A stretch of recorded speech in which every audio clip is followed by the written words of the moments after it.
दिनै 19/1/2024 इं बिसमुरि आनसलिकनि सिङाव थानाय महनपुर नैबे क्लाबाव जोङो अल बड' एक्स भलुन्टियार फर्स अर्गेनाइजेसन क'क्राझार जिल्लानि मोनसे हाबाफारि लादों। बे हाबाफारियानो जाहैबाय जानानै थांनाय जोंनि सेथि कनफारेन्स सराइबिलाव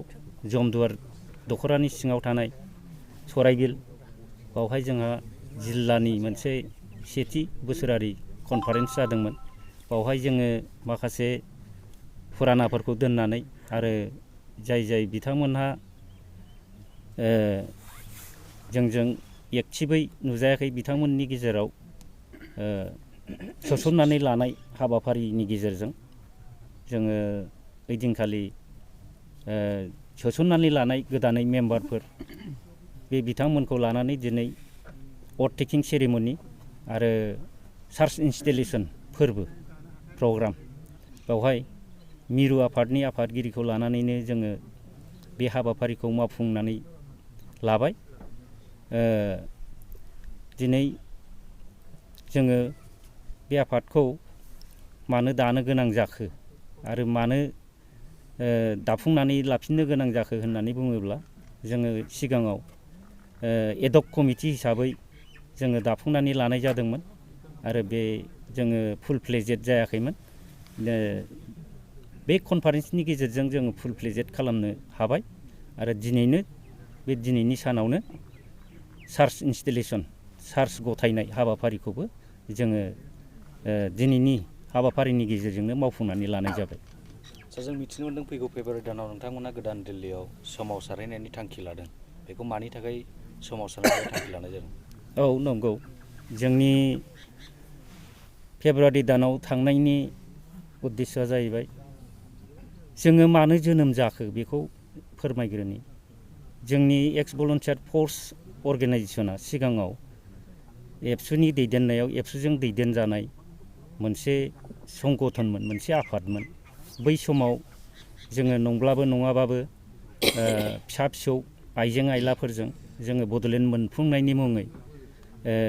भलुन्टियार फर्स मुङैनो जोङो मोनसे आफादमोन। नाथाय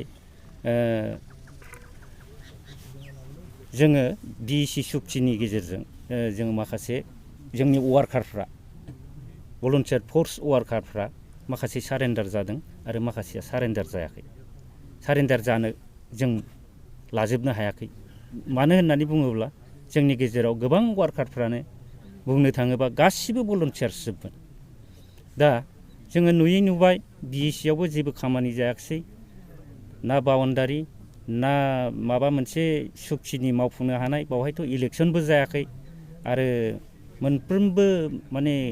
सुक्तियानो इमप्लिमेन्टेसन जायाखै। बेजों लोगोसे 2003आव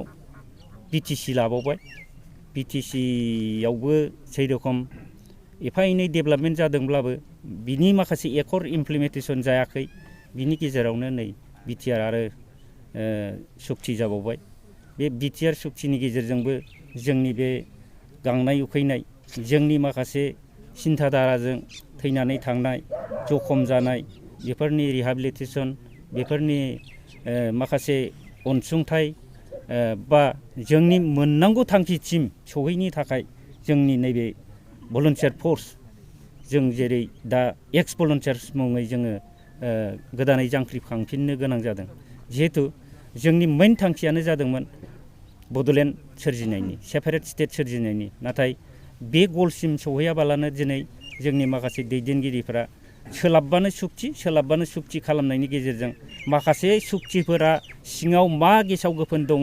माखासे सुक्तिफ्रा बबेजोंबा थांबाय नामा, बिसोरखौ नुस्लाबै जासे सुक्ति खालामबोनायनि गेजेराव दिनैनि जोंनि मोननो गोनां बै सुक्ति माबासिम थांखिसिम सौहैयैयाव जोङो दिनै साननो खराग मोनबाय। माने जोङो सेपारेट स्टेट गैयाब्लानो जोङो जाफुंनाय नङा। बे खारनखौ लानानैनो जोङो दिनै बे अल बड' एक्स भलुन्टियार फर्सआ जोङो 6था जिल्लाखौ दाफुंनानै लाबाय आरो बे 6था जिल्लायानो गासै जोबोद मोजां सोंनाय। जोंनि अल बड' एक्स भलन्टियार फर्सनि गेजेराव जोङो राजनितिक दोलोनि फारसे जोंहा गोसो होनाय गैया बरंस जोंनि बे एक्स भलन्टियार फर्सनि गेजेराव गोबां माने राजखान्थि दोलोनि जोंनाव सोद्रोमाफोर दङ थेवबाबो जोंनि गेजेराव खुनु मालाबाबो माने गावजों गाव गाज्रि मोनलायनाय मोजां मोनलायनाय जों बेखौ लाबोआखै जोङो मिला प्रितियैनो जोंनो जे सेपारेट स्टेट नांगौ बे मोनसे अंकजोंनो बे मोनसे थांखिजोंनो जोङो दिनै बावहाय जोङो थांगासिनो दं जोंना मन्त्रआ बेल' नोंथाङा कंग्रेस जानो हागौ नोंथाङा बिजेपि जानो हागौ नोंथाङा बिपिएफ जानो हागौ नोंथाङा इउपिपिएल जानो हागौ थेवबाबो बर' जाथिनि थाखाय जोङो मोनसे सेपारेट स्टेटनि मुङै जों मानो खौसे जानो हाया नोंथाङा जेरावखि माने थाया मानो फै जों जाथि फोथांनायाव जों एकता जानि होननानै जोङो दा बावहाय गोबां दोलोनि गेजेरावबो जों एकतायै जोङो सोलिनानै दंगासिनो दं आरो फैगौ इलेक्सनावबो जोङो सोरबा मोनसे दोलोखौ जोङो कपारेट खालामगोन बे जिनिसा जोंनिफ्राय जेब्लाबो मोननाय नङा जाय जेराव गोसो बिथांमोना बावहायनो होनो हागोन होननानै जों बिथांमोनखौ खावलायबोबाय थादों थेवबाबो जोंनि मन्त्रआ बेनो जोङो जिखि दोलाव थाया मानो जोङो आलादा सेपारेट स्टेटनि मुङै जोङो एकता जानांगौ होननानै जोङो बे सान्थौखौनो लागासिनो दं आरो मिरु आफाद हिसाबै जोङो फैगौ फेब्रुवारि दानाव सेपारेट स्टेटनि मुङै मोनसे गोसोखां बिलाइ हम मिनिस्टारनो प्राइम मिनिस्टारनो गथायहैनो थाखाय जोङो बे फेब्रुवारि दानाव बे थांखिखौ जोङो लानाय जादों मा मा थांखि दं थांखियाव जि खालि बेल' सिगाङाव बेनो सेपारेट स्टेट बड'लेण्ड बिनि उनाव कार्बि आंलं सनितपुर बायदि हादरफोरखौ सिक्स सिडुलाव सोसननाय आरो बड' रेजिमेन्ट जोंनि बड'लेण्डनि गेजेराव बड'फोरखौ बड' रेजिमेन्ट हिसाबै सोसननानै लानांगौ आरो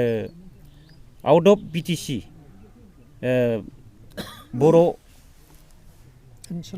बर' ओनसोलफोरखौ अट'नमास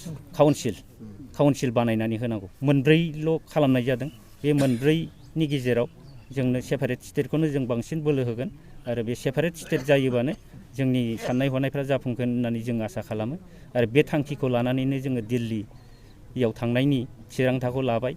बे थांनायनि गेजेरावनो जोंनि बे बड'लेण्डनि गेजेराव थानाय साफ्रोमबो साख्रिआवला थिखादार दंजानाय गैजायै गामिनि रायजो राजाफोरखौ जोंनो बे थांनायाव कपारेट फाइनान्सियेल एफा एनै हानायखिनि कपारेसन होथों होननानै जोंनि बे अल बड' एक्स भलन्टियार फर्स अर्गेनाइजेसननिफ्राय आखाइ खबजोबनानै खुलुमो जाहाथे जोंनि थांखिया जाफुंसारो नोंथांमोना एफा एनै गावनि सिफियाव थानाय थाखा फैसाफोरखौ हरनानै जाहाथे जोंखौ कपारेसन खालामो आरो जोंनि मेइन थांखिसिम जों सौहैनो हायो आरो सेपारेट स्टेटआ मोगथाङाव जाफुङो जों बेखौ आसा खालामनानै रायजो राजानि अननाय मोजां मोननायखौ जों जेब्लाबो हास्थायनानै जेब्लाबो आर'ज गाबो